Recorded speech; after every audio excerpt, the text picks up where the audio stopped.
Telepsychiatry is rapidly growing and constantly changing.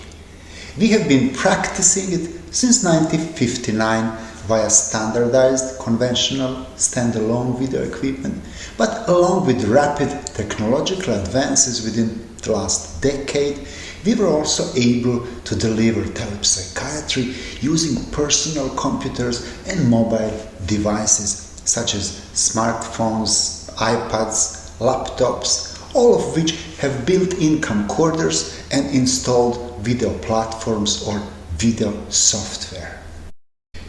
Unfortunately, regulatory constraints in combination with clinicians' concerns have kept telepsychiatry from being widely adopted and implemented prior to the current COVID-19 pandemic. Accordingly, the pandemic time for the vast majority of clinicians is the first time they use telepsychiatry, and very few have received training in how to do it. Some colleagues may have found readily available guidelines from primarily the United States, Canada, Australia, and recent excellent guidelines from colleagues in India. These documents are for sure relevant and useful. So one may ask, why do we need another set of guidelines such as WPA's global guidelines for telepsychiatry? As telepsychiatry is neither widely adopted nor established, especially in low and middle income countries, this document aims to outline universal guidelines that apply regardless of local or regional regulations. We trust that it will be a useful source of information for practitioners, policymakers, and communities. But one may ask, what is so new and special by this set of guidelines? Well, compared to all existing similar documents, this one opens the door to the discussion of some new and previously undiscussed aspects of telepsychiatry. Aspects that are capable of changing the whole delivery of mental health care that we have known so far. The first important aspect is cross-cultural telepsychiatry model, which I have invented and launched 20 years ago in Denmark. The majority of ethnic minorities access assessment and treatment through interpreters. Therefore, I suggested that bilingual clinicians use telepsychiatry service to assess and treat refugees and migrants in Denmark so that the need for interpreters can be diminished or even eliminated. This is now known as the telepsychiatry ethnic matching model that could be particularly useful in current refugee crisis in European Union. Unfortunately, bilingual clinicians are sometimes not readily available within country borders. In such a situation, we must ask for help from our colleagues abroad. And this leads us to the second important news that has never been elaborated in other telepsychiatry guidelines. It is international telepsychiatry, which may be used to get a qualified second opinion from colleagues with a relevant cultural and linguistic background. In addition, international expertise can be brought via telepsychiatry to local health workers as part of education, supervision, and scientific collaboration. Internationally recognized experts can be just a click away. Technology knows no geographical barriers. It is us who create barriers and boundaries, and it is us, humans, who are entitled to remove them as well. So let's look at the barriers and possible solution recommendations outlined in WPA's global guidelines for telepsychiatry and addressed to 3 different sites: video equipment manufacturers, telepsychiatry clinicians and policy makers. Related to the video equipment, we experienced during the pandemic widespread use of tools such as Viber, Skype, WhatsApp for telepsychiatry in patients' own home. These tools are affordable and widely adopted. However, it is important to ensure privacy and data security under telepsychiatry appointments. That is why WPA Global Guidelines for Telepsychiatry come with a few recommendations to video equipment producers. The first one is to improve data and patient safety features of currently unsafe but widely adopted applications. The second one is to increase interoperability and intercompatibility of the video tools in general.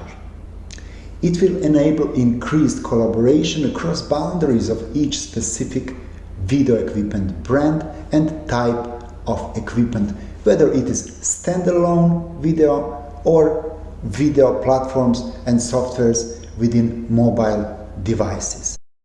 The benefits of increased access to remote services are apparent for telepsychiatry, but benefits can only be realized if the tools are used by clinicians who have the appropriate training and guidance related to the selection of video tools as well as their proper use.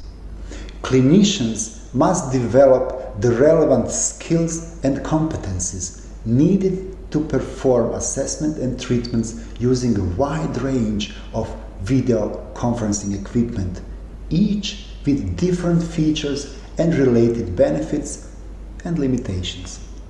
Therefore, competency training in digital mental health is the priority number one and the major recommendation addressed to the clinicians within WPA's Global Guidelines for Telepsychiatry.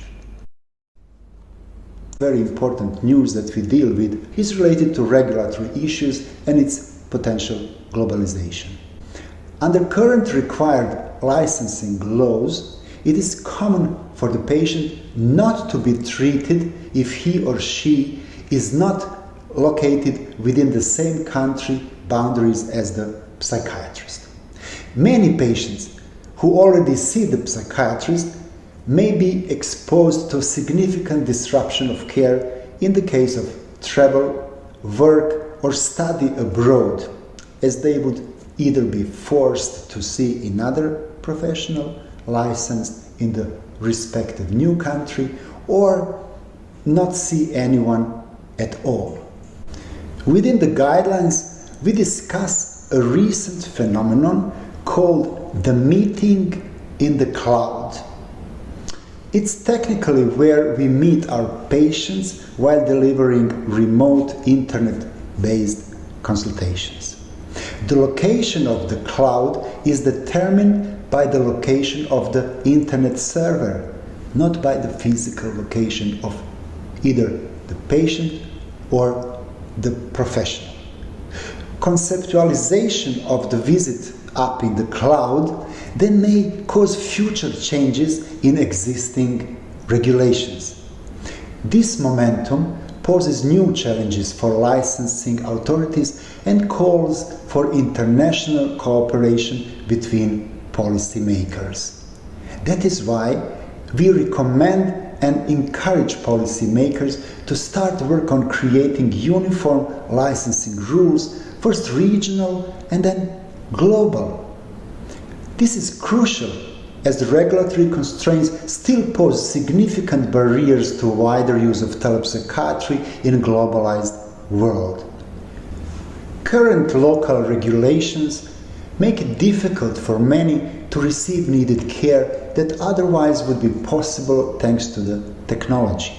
At the same time, free movement around the globe as well as free choice of healthcare providers are undeniable human rights. Therefore, the greatest importance is increased understanding of the patient's needs on one hand and the roles of professionals on the other. I'm sure the professionals are aware of the patient's needs. However, we must remind policymakers. We hope that the guidelines will pave the way for improved international collaboration, not only by clinicians but also by policymakers.